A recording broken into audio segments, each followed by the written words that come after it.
بسم اللہ الرحمن الرحیم۔ ناظرین السلام علیکم۔ پروگرام تحریک پاکستان یادیں باتیں کے ساتھ آپ کی خدمت میں حاضر ہیں۔ ناظرین، اس پروگرام میں آپ کی ملاقات ایسی محترم شخصیات سے ہوتی ہے جنہوں نے تحریک پاکستان میں اہم کردار ادا کیا۔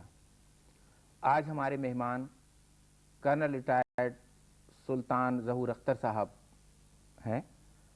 سلطان صاحب، میں آپ کو خوش آمدید کہتا ہوں اور آپ کا شکریہ ادا کرتا ہوں کہ آپ تشریف لائے ہیں۔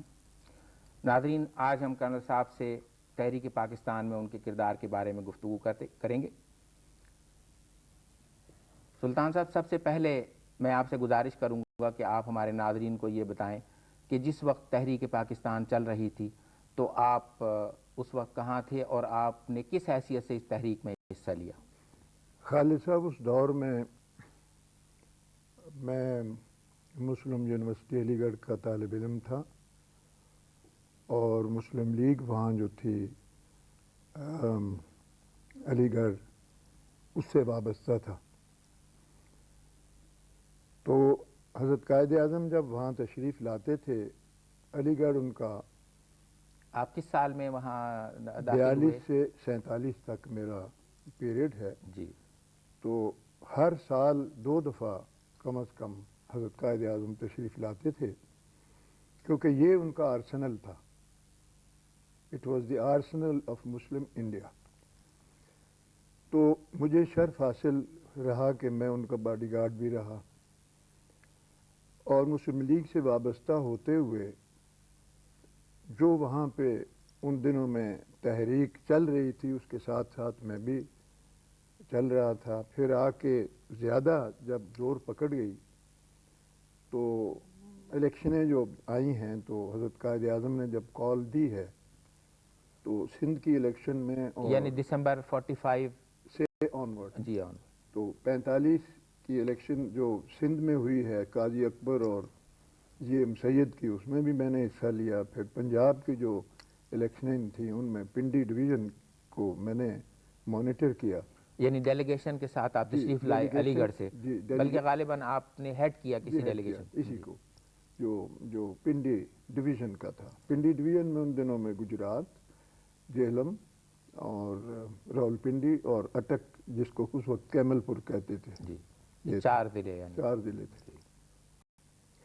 ان کو ہیڈ کیا۔ اللہ کے فضل سے ہم نے ساری سیٹیں سوائے ایک کے اٹک کی جو تھی ان کی پیٹ مکھڈ کی، وہ سیٹ ہم نے لوز کی، لیکن وہ جو ہی وہ سیٹ ملی میرے والد نے ان کو کہا کہ آپ واپس آؤ ادھر۔ جی، والد صاحب آپ کے راجہ حسن اختر صاحب، وہ بھی تحریک پاکستان کے گولڈ میڈلسٹ ہیں، وابستہ رہے، جی، being a bureaucrat, Quaid Azam سے بھی علامہ اقبال سے بھی وابستہ تھے۔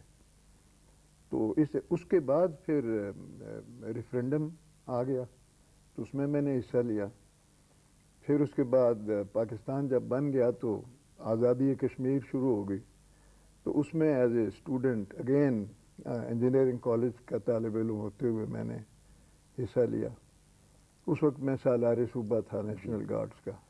سلطان ظہور صاحب، آپ کی قطع کلامی کی معافی چاہتا ہوں، آپ نے ارشاد فرمایا کہ آپ قائد اعظم کے باڈی گارڈ بھی رہے، تو یقیناً آپ کو انہیں بہت قریب سے دیکھنے اور یقیناً ملاقاتوں کا بھی شرف حاصل رہا ہوگا، تو آپ ہمارے ناظرین کو اس حوالے سے اپنے تجربات، مشاہدات اور جو آپ کی فیلنگز تھیں ان سے آگاہ فرمائیں۔ آپ نے ایک عجیب سا سوال مجھے کر دیا ہے۔ ان کی ذات گرامی کو الفاظ میں تو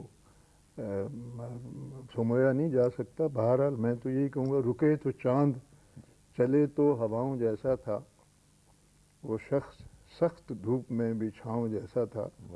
میں نے اپنی اس 75 سالہ زندگی میں دنیا کے اکثر انٹرنیشنل اور نیشنل لیڈر سے بھی ملاقات ہوئی ہے، والد کی وساطت سے، اپنی وساطت سے، being the vice president of Muslim league میں نے بہت سے لیڈر سے ملاقات ہوئی ہے، لیکن میں نے جو مردانہ وجاہت یا میسکولن ہپنوٹزم حضرت قائد اعظم کی ذات میں دیکھا ہے، وہ میں نے عام انسان میں وہ نہیں پایا جاتا۔ بے شک ان کی شخصیت میں جو نمایاں چیز ہے، دیکھیے خالد صاحب، رب عظیم نے انسان کو اور اپنی جو موجودات ہیں ان کو 3 زبانیں دی ہیں. ایک اس کی آنکھوں کی زبان ہے, ایک اس کی باڈی لینگویج ہے, آئیز لینگویج, باڈی لینگویج یعنی جسمی, جی, اور ایک اس کی زبان. حضرت قائد اعظم کی یہ چیز تھی کہ ان کی ہندوستانی مسلمان ان کی 2 زبانیں جانتے تھے, ان کی آنکھوں کی زبان اور ان کی باڈی لینگویج. اسی سے ہی وہ ان کے پیچھے جاتے تھے, اور وہ نہ جانتے ہوئے کوئی بھی زبان ہندوستان کی وہ انگریزی بولتے تھے. جی, وہ ہر مسلک کو لے کے ساتھ چل دیے, اور پھر جناب علی آپ حیران ہوئے کہ ہر صوبے کو ساتھ لے کے چل دیے جنہوں نے کہ پاکستان میں نہیں آنا تھا ان کو بھی. تو یہ ان کی مردانہ وجاہت تھی. یعنی عام مسلمان یہ باور کرتا تھا کہ آپ صحیح کہتے ہیں. یہ معجزاتی ایک چیز تھی جو اللہ نے ان کو ودیت فرمائی تھی. کئی دفعہ ایسے واقعات ہوئے ہیں کہ تقریر وہ کر رہے ہیں اور مسلمان عام ان کو نہیں سمجھ رہا اور سر ہلا رہا ہے. جی, تو ان سے پوچھا جائے کہ آپ کو انگریزی آتی ہے, وہ جواب دے گا نہیں. آپ جانتے ہیں یہ کیا کہہ رہے تھے؟ کہ ہاں میں جانتا ہوں, اس لیے کہ یہ سچ کہہ رہا تھا. جی. تو یہ تھے جذبات مسلمان کے آپ کی ذات گرامی کے لیے. سلطان صاحب, آپ نے بحیثیت طالب علم اس تحریک میں حصہ لیا اور بھرپور حصہ لیا, تو اس وقت جو طلباء اس تحریک میں سرگرم تھے ان کے کیا جذبات تھے؟ اور پھر ایک سب سے بڑی بات یہ دیکھنے میں آتی ہے کہ وہ طالب علم تھے اور تحریک بہت زور شور سے چل رہی تھی, اور تعلیم کے ساتھ ساتھ انہوں نے تحریک کو بھی جاری رکھا, اور ہم یہ دیکھتے ہیں کہ جن لوگوں نے اس دور میں تعلیم حاصل کی ہے ان کی قابلیت کا آج بھی کوئی ثانی نظر نہیں آتا. تو آپ تھوڑا سا یہ بتائیے کہ کس طرح یہ ممکن ہوتا تھا کہ اتنی تعلیم کی طرف بھی اتنی توجہ اور تحریک میں بھی بھرپور, اور مہینوں اور ہفتوں گھر سے باہر بھی سفر میں اور الیکشن کی مہموں میں. تو اس پر کچھ ارشاد فرمائیں. پہلے تو میں آپ سے عرض یہ کرتا ہوں کہ کسی بھی کام کو کرنے کے لیے ایک مقصد, ایک عزم, ایک ایم چاہیے. بے شک. حضرت قائد اعظم نے وہ لیڈرشپ جو ہماری ہندی لیڈرشپ تھی 1897 سے آنورڈ, حضرت سر سید احمد خان اور شبلی نعمانی اور یہ جتنے بھی ہمارے بزرگ تھے, علامہ اقبال, یہ سب حضرات, اکبر الہ آبادی, مولانا حالی, یہ سب وہ لیڈران کرام تھے جو کہ جنہوں نے 2 قومی نظریہ بھی دیا. پھر اس کے بعد جناب علی تحریک میں بھی شروع ہو گئی, کانگریس کی بھی تحریک شروع ہو گئی. تو یہ سب ایک محور کے ارد گرد گھوم رہے تھے, جس کو کہتے ہیں نا کہ یہ ٹورنیڈو کی شکل میں گھوم رہے تھے. حضرت قائد اعظم نے 23 مارچ کو ایک مقصد دیا, ایم, اور وہ ایم کیا تھا؟ پاکستان. یعنی پاکستان یا لاہور ریزولوشن کے تھرو انہوں نے ایک مقصد دے دیا. چنانچہ وہی ٹورنیڈو جو ہے وہ ٹائفون میں تبدیل ہو گیا. مقصد مل گیا. اب مقصد جب مل گیا تو اس میں طلباء, علماء, شرفاء تمام نے اپنی ذات کے مطابق, اپنی حیثیت کے مطابق حصہ لیا. وہی دور تھا کہ یعنی وہ مسلم ہے تو مسلم لیگ میں آ, خود ممبر بن, اوروں کو بنا. تو یعنی حضرت قائد اعظم کے متعلق تو یہ تھا کہ رکھتا ہے تن میں تاب و تواں 10 کروڑ کی, کہنے کو ناتواں ہے محمد علی جناح. تو ان میں اتنی وہ انہوں نے بنا دی تھی, اپنی مسلم لیگ کو آرگنائز کیا. پھر جناب علی اس تحریک کو 3 مقصد دیے جن کو اصول کہہ رہے ہیں, رہنما اصول.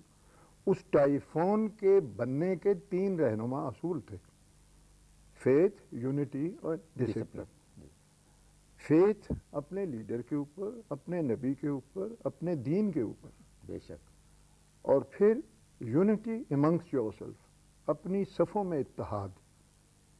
اور پھر ڈسپلن. ڈسپلن کا مطلب لیفٹ رائٹ نہیں ہے, یہ پروسیجر ہے, ایک طریقہ کار ہے. ڈسپلن انہوں نے عنایت کیا, خود بھی ڈسپلنڈ انسان, انفرادی زندگی سے لے کے اجتماعی زندگی تک انہوں نے قوم کو ایک اپنی ذات کا نمونہ, پرسنل ایگزامپل دی. یعنی he was not the person who should say do what ever I سے, وہ یہی کہتے تھے کہ do what ever I do. تو یہی ایک لیڈر یا ایک قائد کی قائدانہ صلاحیت ہوتی ہے کہ وہ اپنے جو فالوورز ہیں ان کو اپنی ذاتی مثال پیش کرے اور اپنے آپ کو اس قدر بلند مرتبت بنائے کہ لوگ اس کو فالو کریں. یہی حضرت قائد اعظم نے کیا اور یہی ان کے 3 رہنما اصول تھے جو قوم نے اپنائے. جی. اور اس کے بعد یہ قوم سیسا پلائی ہوئی دیوار بنی اور 7 سال کے اندر آپ دیکھیں کہ یہ معجزہ ہے. یہ معجزاتی ایک چیز ہے کہ انہوں نے ایک ایک ایک ایک ایک تاریخ رقم کر دی اور اس تاریخ میں ایک قوم بنا دی اور اس قوم کے لیے ایک وطن دے دیا. سلطان ظہور اختر صاحب، آپ نے الیکشنز کا ذکر فرمایا تھا 1945 اور 1946 کے. اس کے بعد ریفرینڈم بھی جو ہے وہ ہماری تحریک پاکستان کی تاریخ میں ایک اہم ایونٹ تھا. تو اس کے بارے میں آپ یقیناً اس میں بھی آپ نے حصہ لیا ہوگا. آپ ہمارے ناظرین کو بتائیں، کیونکہ آپ کی جو خدمات ہیں ان کے صلے میں آپ کو تحریک پاکستان گولڈ میڈل سے نوازا گیا ہے. تو میں چاہوں گا کہ ریفرینڈم کے حوالے سے. تحریک کشمیر گولڈ پہ اپنے میڈل بھی ملا. جی، تحریک کشمیر گولڈ میڈل. جی، میں جو آپ نے پاکستان کے بعد 1948 میں غالباً. جی، میں وہاں سے مسلم یونیورسٹی سے مائیگریٹ کر کے انجینئرنگ کالج لاہور میں میکلگن کالج میں آ گیا تھا. جی. یہاں پہ میں پہلے 1946 میں آپ جی میں 46 کے اینڈ پہ آ گیا تھا. لیکن یہاں آنے کے بعد میں علی گڑھ یونیورسٹی ڈیلیگیشن کے ساتھ ریفرینڈم میں گیا ہوں. اچھا، جو جون 1947 میں. 47 جی. تو میں ایکچولی اسٹوڈنٹ تھا لاہور، لیکن میں اس ڈیلیگیشن کے ساتھ گیا تھا جو کہ علی گڑھ سے وہاں پہ گیا. لیکن اس کے ساتھ ساتھ اب چونکہ پاکستان بن رہا تھا نا تو شفٹنگ جاری تھی. دھنباد کے لڑکے روڑکی سے، علی گڑھ سے انجینئرنگ کالج لاہور میں شفٹ ہو رہے تھے. میں دھنباد مائننگ سکول میں تھا، وہاں سے میں شفٹ ہوا تھا یہاں پہ. تو یہاں پہ آ کے میں سالار صوبہ نیشنل گارڈ ہو گیا تھا. پھر میں نے والنٹیئرز اکٹھے کیے جن میں بہت سے لوگ تھے ہمارے ساتھی پنجاب مسلم اسٹوڈنٹ فیڈریشن. یعنی آپ ریفرینڈم کے حوالے سے گفتگو فرما رہے ہیں. تو پھر ہم یہاں سے اپنا ایک ڈیلیگیشن بنا کے نہ ریفرینڈم نہیں، اب میں تحریک کشمیر کی بات کر رہا ہوں. اچھا، تھوڑا سا ریفرینڈم کے بارے میں بات میرے خیال ادھوری سی رہ گئی. ہاں، ریفرینڈم میں جب میں گیا ہوں تو وہ علی گڑھ کا ہی جو ڈیلیگیشن تھا اس کے ساتھ میں گیا تھا. تو اس میں پھر ہم نے تمام جو ڈسٹرکٹ سے ہمارے ہزارہ تھا، مردان تھا، یہ سب صوبہ سرحد میں، یعنی آپ نے اس میں کیمپین میں حصہ لیا. جی. تو اللہ کے فضل سے ہم نے وہ ون کیا ریفرینڈم. اور این اے پی میں ہماری کافی کلیشز ہوئے، اس میں میری بازو بھی ٹوٹا یہ جو ہے. جی. تو ان سے کلیش میں ایک بازو بھی ٹوٹا میرا. بہرحال اینی وے اللہ نے ہمیں سرخرو کیا. اس کے بعد جب پاکستان بن گیا تو پھر آپ نے جیسے ارشاد فرمایا میں سالار صوبہ تھا نیشنل گارڈ کا، پنجاب مسلم اسٹوڈنٹ فیڈریشن کا. تو میں ایک ڈیلیگیشن لے کے گیا تھا جس میں بہت سے طلباء یہاں کے تھے اور اللہ کے فضل سے ہم نے چھٹیوں میں اس میں حصہ لیا اور وہاں سے پھر مجھے یہ تحریک کشمیر کا بھی میڈل ملا. جی. کرن صاحب، آپ نے بہت ہی اچھی گفتگو فرمائی اور بڑی بھرپور آپ نے یعنی تحریک میں آپ کا حصہ رہا ہے. تو میں چاہوں گا کہ اگر آپ اپنے والد گرامی کے حوالے سے بھی چند جملے ارشاد فرمائیں اور آخر میں کنکلوڈنگ ریمارکس کے طور پہ اس وقت جو ایک عام جذبہ تھا، جیسا کہ آپ نے فرمایا کہ نہ صرف طلباء بلکہ یعنی ہماری سوسائٹی جو اس وقت تھی اس کے ہر شعبے کے لوگوں نے حصہ لیا، تو تھوڑا سا اس بارے میں آپ میں چاہوں گا کہ ارشاد. میرے والد مرحوم بیوروکریٹ تھے، ڈی ایم جی گروپ میں تھے وہ، لیکن ارلیئر لائف سے وہ حضرت علامہ سے وابستہ ہو گئے تھے. اس حوالے سے وہ ان کی رحلت کے بعد جب علامہ رحلت فرما رہے تھے تو میرے والد مرحوم اسی روز وہاں پہ موجود تھے. بلکہ وہ 2 جو اشعار ہیں مشہور، نشان مرد مومن باتو گویم جو مر گایا تبسم بر لب اوست، یہ انہی کو ہی ارشاد فرمایا گیا تھا. جب ان کو درد ہوا تو ابا جی نے کہا کہ ڈاکٹر صاحب موجود ہیں، اگر آپ ارشاد فرمائیں تو میں آپ کو پین کلر لگوا دوں. تو حضرت علامہ نے کہا نہیں، میں اس کو دیکھنا چاہتا ہوں، I want to see it. پھر انہوں نے یہ ارشاد فرمایا تھا، نشان مد مومن بات گویم چو مرگ آیت تبسم بر لب اوست۔ پھر اس کے بعد امیجیٹلی انہوں نے کہا کہ نہیں، مجھے حکیم محمد حسن کرشی کو بلوا کے دیجئے جو ان کے مالج بھی تھے۔ تو رائے صاحب نے کہا کہ وہ تو 2 بجے رات کو گئے ہیں، ابھی 4 بج رہے ہیں۔ تو انہوں نے ان کی طرف دیکھا تو کہنے لگے سرود رفت باز آیت کے نایت، مشہور ربائی ہے جی، نسیم از حجاز آیت کے نایت، سرآمد روزگار این فقیر دیگر دانا راز آیت کے نایت۔ تو پھر ابھی جی ان کو لینے کے لیے چلے گئے۔ تو ان کا تحریک کے ساتھ وابستگی حضرت علامہ کی وابستگی کی وجہ سے تھی۔ جی، اب حضرت علامہ والد صاحب کو بھی آپ کے تحریک پاکستان گولڈ میڈل ملا نوائے گئے۔ تھوڑا سا جو اس وقت کام یعنی جو جذبہ تھا، میں چاہوں گا کہ ہمارے نوجوان نسل کے لیے آپ کچھ ارشاد فرمائیں چند جملوں میں۔ وہ بھی چونکہ نوجوان نسل ہی تھی اس دور میں، یہ یعنی میرے والد جو تھے وہ 30-35 سال کی عمر کے تھے، تو وہ بھی نوجوان ہی تھے۔ اور اس دور میں جو سول سروسز میں تھے لوگ اوپنلی نہیں آ سکتے تھے، لیکن وہ چھپے ہاتھوں یعنی حضرت پوری ان کی مدد اور قائد اعظم کی مدد فرماتے تھے وہ لوگ۔ خواجہ عبد الرحیم تھے، یعنی راجہ حسن اختر تھے، پیر حسن الدین تھے، یہ لوگ جو یہ اس میں بیوروکریٹ تھے۔ تو اس دور میں وہ حضرت علامہ کی وساطت سے بھی، اور پھر مسلم لیگ کے جو کارکن تھے یا جو لیڈرشپ تھی ان کی وساطت سے 23 مارچ کا ریزولوشن بھی ان لوگوں نے ڈرافٹ کیا ہے۔ اور یہ ہر نقطۂ نظر کے لوگ جو ہیں ان میں یہ کام کرتے تھے۔ اور پھر یہ تحریک، میرے والد جو تھے وہ اپنی لیول ان کی یہ تھی کہ نوائے وقت نیا نیا شروع ہوا تھا اس میں، اور پھر جو اس وقت ذمہ دار تھا اس میں وہ حسن آفاقی کے نام سے، بوریا نشین کے نام سے، کوہستانی کے نام سے۔ تو آپ نے بھی والد صاحب کی روایت کو برقرار رکھا، بھی کافی کتابیں اور میں نے بھی وہ بہت آپ کے شکر گزار ہیں سلطان ظہور اختر صاحب۔ ناظرین، آپ نے کرنل سلطان ظہور اختر صاحب سے گفتگو سنی۔ کرنل صاحب ایک بار پھر آپ کا شکریہ ادا کرتے ہیں۔ ناظرین، اس کے ساتھ ہی آپ سے اجازت چاہتے ہیں۔